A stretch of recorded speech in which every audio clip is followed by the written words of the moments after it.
Okay, so now that we've looked at the crisis of the 1970s that in turn created a crisis of regulated liberalism, or what David Harvey called embedded liberalism of the mid-20th century.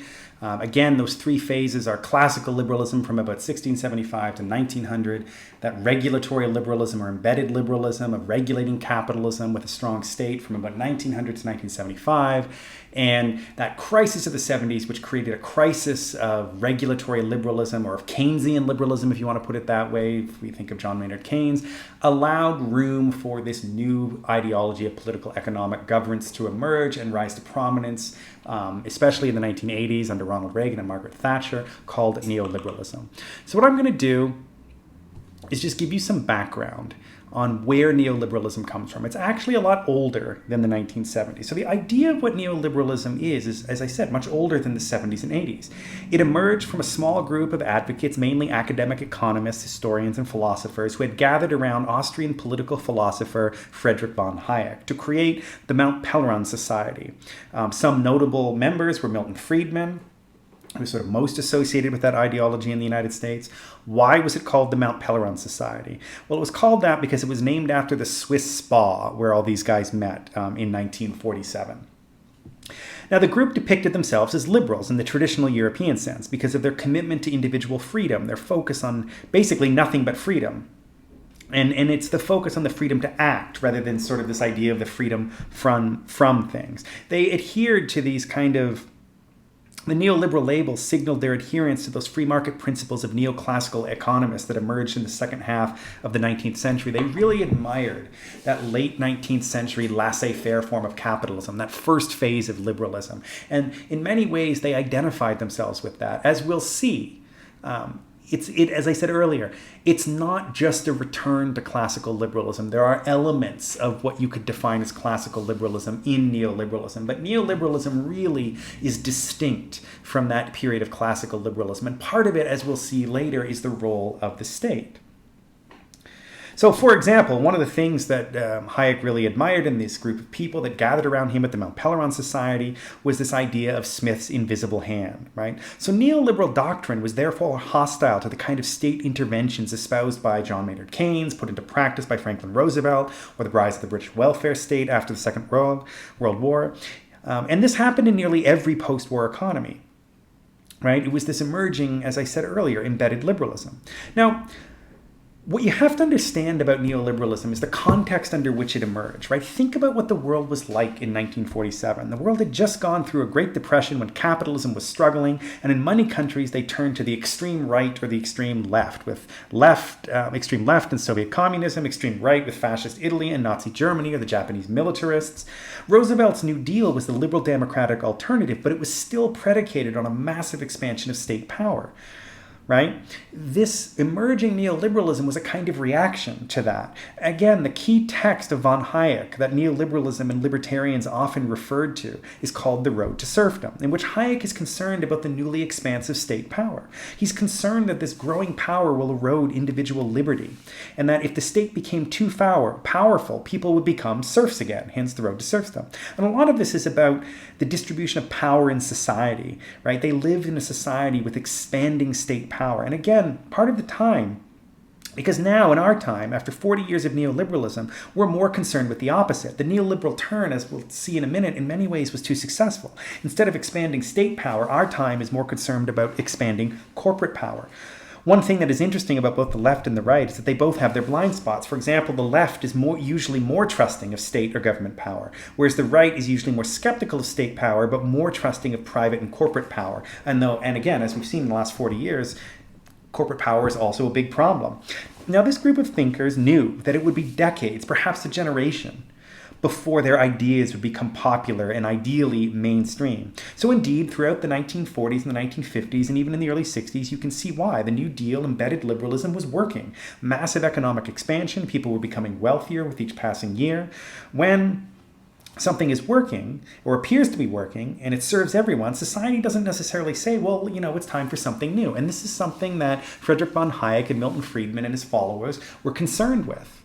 They understood that it was going to take a while, that they had to be waiting in the wings for a crisis. And the crisis that emerged that allowed them to, that these economic ideas to move from the fringe of the economics departments to the mainstream was that crisis of the 1970s. Now, I should also add, even though this emerges from an academic, it's not just a group of academics arguing for a particular way of governing. These guys were funded by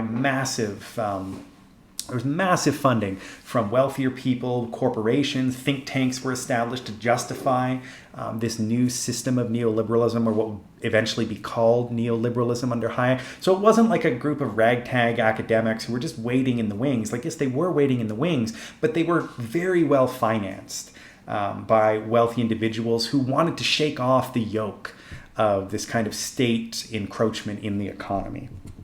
So that's a lot of where neoliberalism emerged as an ideology, from the work of Friedrich von Hayek and The Road to Serfdom. So if we look at defining neoliberalism, it's the idea that competition is natural. Right? The idea that you shouldn't try to prevent competition, you shouldn't try to regulate it, you should just let it proceed as it will. And that the market is the most effective means in allocating resources with unregulated competition. It also wants low taxes and little regulation, right? It understands citizens not as citizens, but as consumers. And this is a key difference with Smith, right? As I mentioned earlier, they admire Adam Smith. They look to this idea and admire this idea of the invisible hand, and they admire the kind of laissez-faire capitalism that emerges out of Adam Smith. But the key difference is Adam Smith was concerned about inequality. He didn't like inequality. Now, again, as I said earlier, he was naive perhaps in thinking that you could reduce inequality without state intervention, right? His idea, if you remember that video we looked at a couple of months ago, that the rich could be shamed in being charitable and taking care of people who were more vulnerable or less successful under this new market economy. But the neoliberals differ from Smith, and they actually think inequality is natural and potentially a good thing, right? There's nothing you can do about inequality. You just have to live with it. It kind of is what it is, right? They are not in any way interested in solving inequality because they think it's just the natural order of things. This is a key difference from Adam Smith. And they see wealth as a reward for merit, right? They're not really concerned with how it's, that it's not necessarily a level playing field. Wealth was seen as a reward for merit. So if you were rich, it was because you deserved to be rich, because you worked hard to be rich. This is kind of the key tenets of neoliberalism, and you can see how this is very much reactive to that regulatory liberalism or embedded liberalism of the mid-20th century. Now, that's kind of what neoliberalism is and how it functions. It's this idea of like the market is the most important thing, right? The market should be unregulated, and it's all about the expansion of the market. And everything, if it's not in the market, should be moved to the market. So we'll see things like not just the deregulation of industries, but the selling off of state assets. Things that were previously controlled by the government should now be privatized and let the market deal with it. This is kind of a defining feature of neoliberalism. Now I'm going to talk a little bit about neoliberalism in practice. And I'll go over this slide in a minute, but I just want to give you some background. Now, to understand how neoliberalism is actually implemented and to think about it in a more global sense, because it reaches kind of its zenith, or at least the biggest proponents of it in the West are Margaret Thatcher when she's elected prime minister in Britain in 1979 and Ronald Reagan in 1980 in the United States. But it actually begins to be put into practice earlier. Now, to do that, we must turn our attention to what is retrospectively called the other 9/11. Now, indeed, the first experiment with the neoliberal state formation occurred in Chile in 1973. As the United States was dealing with a changing global economy, a socialist politician named Salvador Allende was elected president of Chile in 1970, 2 years after Nixon was elected president in 1968.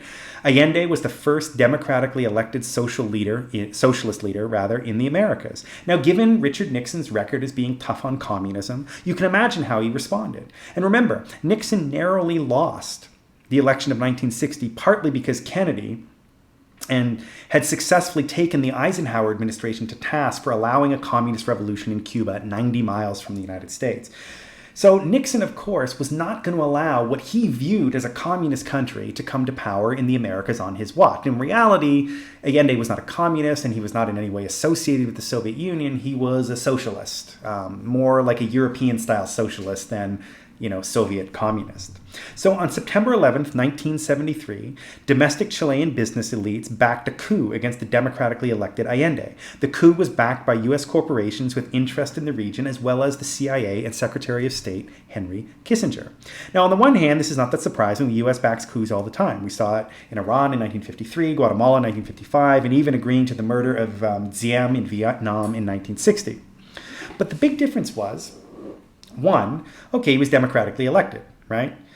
But what is significant was what was done after the coup, right? What happens is the Chicago Boys, as they're called. So just to give you some context, the followers of von Hayek, a lot of them, particularly Milton Friedman, ended up at the University of Chicago in the United States in the 1950s. And the University of Chicago, even to this day, is kind of the bastion of neoliberal or conservative economic thought in the United States.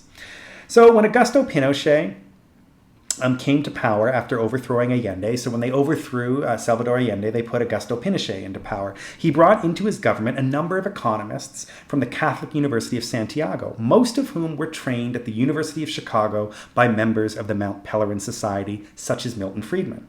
They proceeded to institute a number of reforms that turned Chile on the path to neoliberalism. They reversed nationalizations, privatized public assets, and opened up natural resources for private and unregulated exploitation for investment, running roughshod over indigenous land claims. This is starting to sound familiar. But Chile, of course, was one place. It was not the center of the global economy, nor was it necessarily a major economic player. So to understand how neoliberalism replaced New Deal liberalism, or as David Harvey calls it, embedded liberalism, again, we look to the 1970s. Remember, Nixon played it relatively safe. So even though Richard Nixon was a Republican, for the most part, he governed like a New Deal liberal in the United States. But it was after that 1973 oil shock and the crisis of the 1970s and stagflation and inflation of the 1970s that the notion was that this embedded liberalism, this New Deal liberalism, was the problem and needed reforming, right? And this is when neoliberalism was being mainstreamed. So it happened first in Chile, backed by a CIA coup. In fact, one of the things David Harvey argues about U.S. imperialism is you can often see where the U.S. is going domestically if you look at the policies it's instituting abroad. You see it in Iraq as well. A lot of the selling of state assets when the United States invaded Iraq in 2003 is what's kind of been happening in the United States since then. So to understand, we have to look at three places. We're going to look at the U.S. and Britain, and interestingly, we'll also at the end look a little bit at China. So even though Republicans and conservative parties have been the biggest cheerleaders of neoliberalism, as most of you guys probably already know, it's not just a Democratic or Republican thing, right? The Democrats are equally culpable, or not equally, but are also culpable as the Republicans. And as we'll see in Great Britain, Tony Blair's New Labour also embraced the principles of neoliberalism. They went from being a kind of socialist party to a neoliberal party by the 1990s. So as I said, even though neoliberalism is most associated with more right-wing parties, or in the United States, Republicans, the first efforts at implementing neoliberalism occurred in the United States under Democrat Jimmy Carter. Though I think you could say Republicans were far more enthusiastic supporters, and by the end of the lecture, hopefully you'll understand why. Both parties are complicit in this. Carter appoints a guy to the Federal Reserve named Paul Volcker. Now, the Federal Reserve Chairman, Paul Volcker, which is chairman of the U.S. Central Bank, was responsible for a major draconian shift in U.S. monetary policy. Under the New Deal, or embedded liberalism, fiscal policy was geared toward full employment. Instead, U.S. monetary policy was shifted to fighting inflation rather than fighting unemployment. He raised interest rates. Now, you do not need to understand the specifics of this, but what you do need to understand is the emphasis in shifting to fighting inflation rather than unemployment. Meanwhile, Jimmy Carter started to heed the calls coming from big business that the way out of the economic stagnation of the 1970s was to loosen regulations. So he slowly began this. He deregulated the airline industry, the trucking industry, everything, right? And this is what begins in the United States. Now, across the pond, in Great Britain, we see in 1979, Margaret Thatcher is elected Prime Minister, and Margaret Thatcher becomes the first female Prime Minister of the United Kingdom. She's committed to slashing the size of government and ending the experiment in Keynesian economics, or this idea of regulatory capitalism. She brought in a large wave of privatization, state assets, things in the United Kingdom that were previously run by the government were now privatized. She sees that the future of Britain more in financial services rather than in traditional manufacturing. And you get massive deindustrialization. This is why you get the economy of Great Britain today. Also, Thatcher wanted to break the power of unions, most famously breaking the Coal Miners' Union in 1984 and 85. Now, when they asked Margaret Thatcher in the 1990s what her most proud accomplishment was, she said Tony Blair and New Labour, because as you'll also see, these neoliberal policies were initially adopted by the right-wing parties in both Britain and the United States, but eventually the left of center parties like the Democrats under Bill Clinton and the New Labour under Tony Blair start to adopt these neoliberal economic policies and abandon Keynesian liberalism altogether. Now they do it with a softer, they kind of soften the rough edges of it and try to use this, what they thought would be an increase in growth, to distribute wealth. But as we'll see, that actually didn't happen. Now, in the United States, of course, these policies take on a greater intensification when Ronald Reagan is elected in 1980, and he takes what Jimmy Carter was kind of experimenting with and runs with it. Now, Reagan ran on a kind of economic neoliberalism and kind of racially populist working class shift. So he appealed to working class whites who had a kind of racial resentment towards what they perceived to be the growing power of minorities in the United States. Does this sound familiar at all? Reagan intended to slash government. He famously said that government is not the solution to our problems. Government is the problem. And Reagan was more interested in cutting waste than he necessarily was in shrinking the state. Reagan believed in something called supply-side economics. He believed in this concept of trickle-down economics, that if you allowed the rich to get richer, that the wealth that was created at the top would trickle down, as opposed to Keynesianism, which is the exact opposite, which is a rising tide lifts all boats, right? So if we think of what Keynesianism is, it's this idea of ensuring an equitable redistribution of resources so that people at the bottom have a lot of money to spend, and eventually that money will trickle upwards. And we saw how successful this was, particularly under Henry Ford's concept of Fordism and paying your workers more money. Everybody ended up with more money. Reagan was the exact opposite. He thought in freeing capital and allowing it to be deregulated and getting the state out of things and sort of untethering it to the state, that it would create more economic growth at the top, and then that would trickle down. Now, of course, we know that that is not what happened over the last 30, 40 years. It just made the rich richer and the poor poorer. Now, what's interesting about this is, just to give you a bit more background here, is as this is happening in the United States and Great Britain, this is also the beginning in the late 1970s of the emergence of China's new economic policy under Deng Xiaoping. Now, of course, what Deng Xiaoping does is initially open up China to the world in these special economic zones, most of which are in the kind of Pearl River Delta in southern China. Now, this is entirely coincidental. One really has nothing to do with the other, but the fact that they happened at the same time is what allowed the economy that we have now to actually exist. Had Deng Xiaoping not done that in the late 1970s and the 1980s and opened up trade, we probably would have a very different economy today. Conversely, had he done that, but you didn't see a shift to neoliberalism in the West, it also would not have allowed this new type of economy to emerge and what became the offshoring of resources. And first, as we saw last class, in the maquiladora system in Mexico, and then eventually to China in the early 21st century. So if we think, that's just a little background of where neoliberalism emerges from. But now we'll look at it in practice, right? I explained a little bit about how Thatcher worked in Britain and Reagan in the United States. And one of the things, as I said, they had in common was their economic program was about breaking unions, suppressing wages, roll back regulations that hamper business, lower corporate taxes, lower interest rates, which leads to speculative booms and bonds, right? Again, remember when I talked about how there was no real speculative boom or bust between 1932 and 1973? Well, once you got the deregulation and the untethering of capitalism from kind of state regulation, by the 1980s and 90s, we get a return to this, right? We get a crisis in 1982. We get an economic crash in 1987, the real estate crash of the early 90s, the Asian financial crisis of 1997, the dot-com crash of 1999-2000, and the big crash of 2008. So in those 30, 40 years, we've seen 1, 2, 3, 4, 5, 6 boom and busts.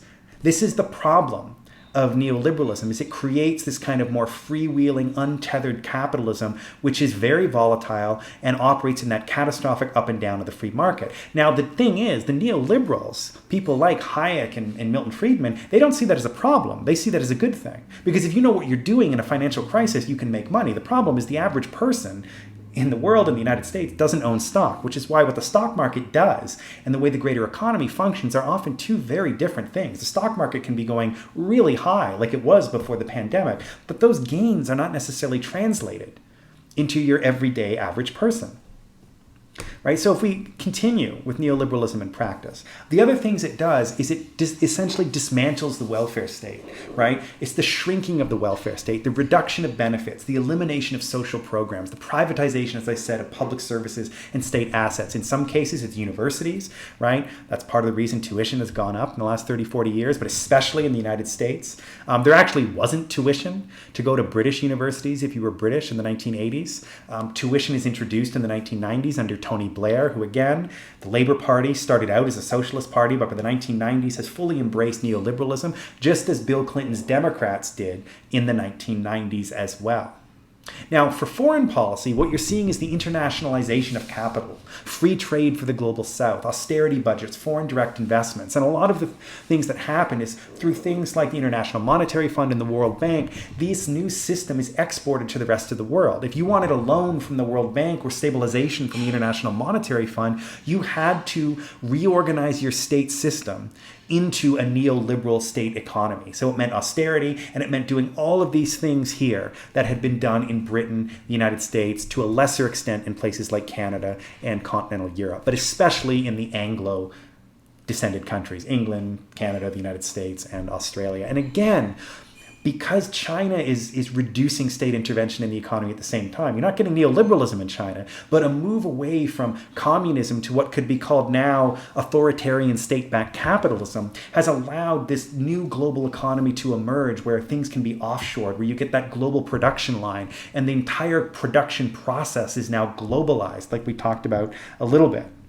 Now, to think about how liberal neoliberalism actually is interesting, because on the one hand, the state is supposed to be much smaller and kind of shrink away, but in reality, the state remains a robust actor. It just does different things. So what you're getting is massive inequality, and it's what in the one article referred to as the Centaur Estate. This is the idea. It's a Greek myth of the half man, half beast, and the specific quote in that article was that the state functions and operates in the interests of these economic elites that benefit the most from neoliberalism, but it doesn't really operate to the benefit of everybody else. So the state is still a robust actor in the economy, and in many ways plays a role in directing capitalism, but it is doing so at the behest of an emerging global economic elite that kind of exist and live wherever they please. They're not necessarily loyal to one particular state. Per se. And it can also create, as we talked about earlier, this race to the bottom for wages, right? If you're going to open up a factory, you're going to open it up in the place that is going to bother you the least and where wages are the lowest. And it creates these new global disparities in both the quote-unquote first world and third world. In many ways, you could argue that the gap between the first world and the third world is a little bit different now. In reality, there are elements of the first world in the third world and elements of the third world in the first world. Right? So it's created this kind of new inequality both nationally and internationally. And again, this idea of the Centaur State is the idea that the state is still a dynamic and robust actor, only it's operating more in the interests of that economic elite. What we're also seeing is the debasement of democratic political culture. And as a result of the lack of growth and the inequality that has been created, often what we're getting is the return to nationalism, right? The working class, especially in countries like the United States, where you have a racial divide within the working class, the white working class under Trump has embraced this kind of white nationalism in the United States as a solution to the problem. We're also seeing the rise of more authoritarian governments all over the world, whether it be in Europe, outside of Europe, or even in the United States with the rise of Trump. I mean, part of what has made Trump less successful is that, like, there's the quote, malevolence tempered by incompetence, is that there's a degree of malevolence to Donald Trump, but he's actually not very good at enacting his agenda, which is the only thing that has prevented him from being more successful at reorganizing the U.S. state under more authoritarian grounds. Now, if we look at again, David Harvey, who's been one of the great commentators of neoliberalism, he says there are different ways to interpret neoliberalism, right? You can interpret it either as a utopian project to realize a theoretical design for the reorganization of international capitalism, or as a political project to reestablish the conditions for capital accumulation and to restore the power of economic elites. Now, the key conclusion that Harvey has is that neoliberalism has actually not been very effective at revitalizing global capital accumulation, right? This is why wages have stagnated. It's why growth rates have not been very high for the last 30, 40 years. And where they have been high is places, say, like China or India that were underdeveloped in terms of their economy, but are now very developed. When you have a lack of economic development, once it starts developing, you get massive growth rates, right? We see it in Japan and Germany and Europe after World War II when their economies were destroyed. And we see it in China throughout the 1990s, early 2000s. And of course, that dynamism is slowing even in China and places like India. So it actually hasn't been very effective at revitalizing global capital accumulation. But it has succeeded remarkably well in restoring, or in some instances, as in Russia and China, in creating the power of an economic elite. The utopian aspect functions merely as a justification and legitimation for whatever needed to be done to achieve this goal. And this, in many ways, is the legacy of neoliberalism, that it hadn't actually solved the crisis of capitalism of the 1970s. What it ensured was that the capital accumulation that was happening, a much larger share of it was going to the economic elite than everybody else. In many ways, what we're seeing is the redistribution of power and money upwards toward the economic elite, rather than what happened in the mid-20th century, where it was redistributed at least downwards amongst everybody else, which created a much more robust civil society. It actually created more wealth because the working class had more money to spend. Now, are we at the end of neoliberalism? I mean, maybe. As the article said, we thought we were at the end of neoliberalism in 2008, but it's kind of gone on, zombie-like. And that there hasn't really been anything to replace it. Now, part of the problem was, if we look at the way neoliberalism emerged, people like Hayek and Friedman had been waiting for 30 years with this idea. And once there was a crisis, they were like, oh, we have a solution. Look at this, right? Where is the new phase of capitalism, right? And this is partly why neoliberalism has been limping along for the last decade. Could the COVID crisis be the final nail in the coffin? Maybe.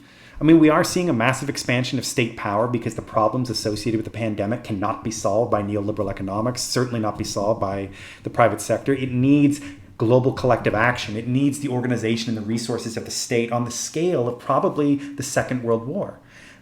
But it takes time to rebuild these things. And at the same time, will we see a resurgence of Keynesianism? Maybe, but it's often difficult to build a new system on an idea that people perceive as old. So what will be next? Who knows? We'll see what happens in the next couple of decades. What is likely to happen is the state is likely to grow in power. Who the state acts in the interest of will be up to all of us.